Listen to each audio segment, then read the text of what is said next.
And let me say this in the beginning now. I'm not here to glamorize gangster life or portray this image of this tough guy. I'm just what you would call a product of the environment I grew up in, and of course you're gonna gravitate to what you see.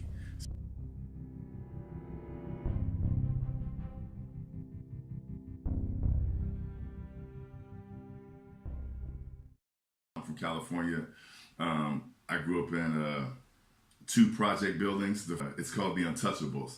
And it's just basically it's like how can I say it? A soap opera of gangsters from the 30s era. So of course, watching this shit every day with my older brothers. But of course, I had this conflict of interest. Like, I got one brother, he's like a big basketball star. Everyone in the town knows him. I want to be like him. But I got this other brother, he's like this big gangster. I want to be like him. So I was like playing a tug of war. And so, of course, looking up to my older brother, I wanted to be like him. I wanted to be a petty criminal. But then I started to watch The Untouchables with him, and I'll never forget there was an episode with Al Capone. Of course, so that's what it was with me. Like, I just wanted to be something. Basically, I was acting the whole time.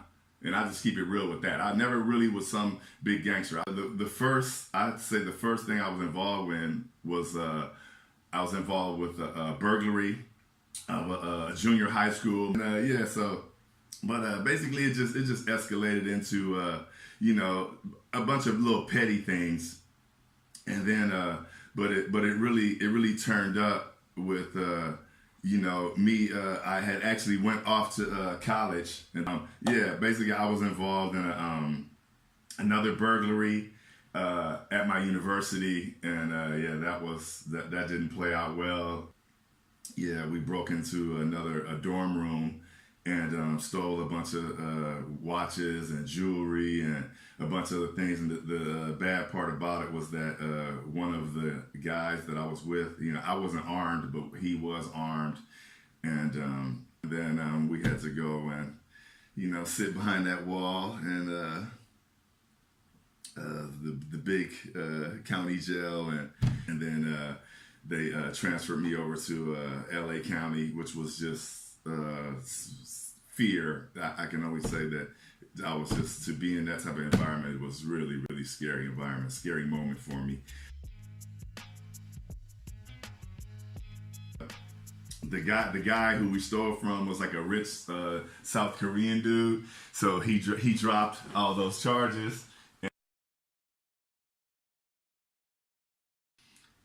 10 minutes is too long in that place, man. You know what I mean? I put it like that. You know what I mean? I sat down for a legitimate amount of time, and that it wasn't fun, man. That's, just to be in an environment like that, for me personally, I can't speak for other dudes. I don't want to sit here and put it out there, oh yeah, man, I did 8 years, you know what I'm saying? I wasn't in there that long, but like I said, 10 minutes is too long.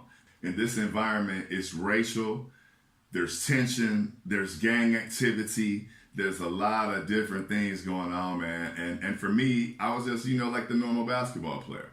So I was all over the newspaper, all over Los Angeles Times. So you couldn't pick up one and not see a picture of me, shooting a basketball. So of course, when you get there, everybody know, hey, wait, hold on, man. Like, I even had dudes like, wait a minute, man, aren't you the basketball dude, man? What the fuck are you doing here? This ain't you, bro. You're not battle tested for this here. You're not ready for this. There's one thing I have to give myself credit for, though. I'm not bragging, I'm not a tough guy, but there's just never been any form of bitch in me. Like, you're not gonna take nothing from me physically, and you're not gonna make me do nothing. I want all the young dudes to know one thing about all of this gangster shit. There's always someone bigger than you. There's always someone badder than you, more gangster than you, that will check your motherfucking ass.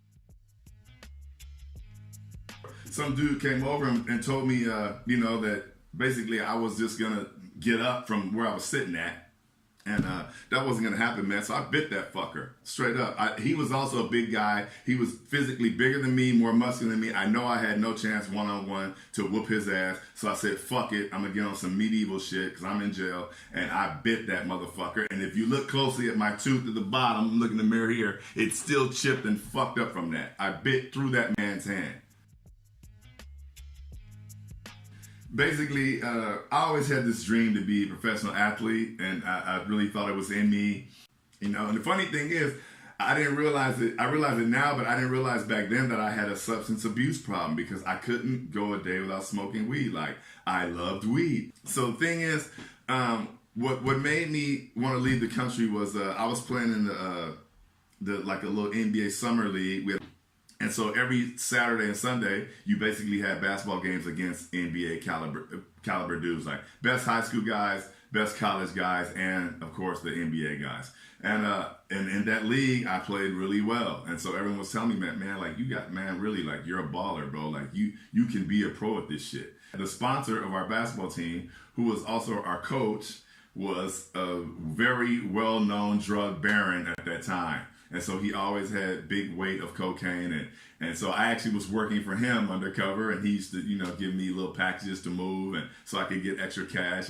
And then it just dawned on me, man, like, there's got to be more out there for me, man. Like, there has to be more to life. Like, I got to pursue my dream. Sooner or later, I'm going to get caught. I just had this feeling in my gut that I would be caught for selling drugs. And so he ended up going to prison for 10 years for that. He did a federal stretch for cocaine distribution. And I'm a part of that. He didn't rat on me or any of the workers, but of course I could have been right along for the ride.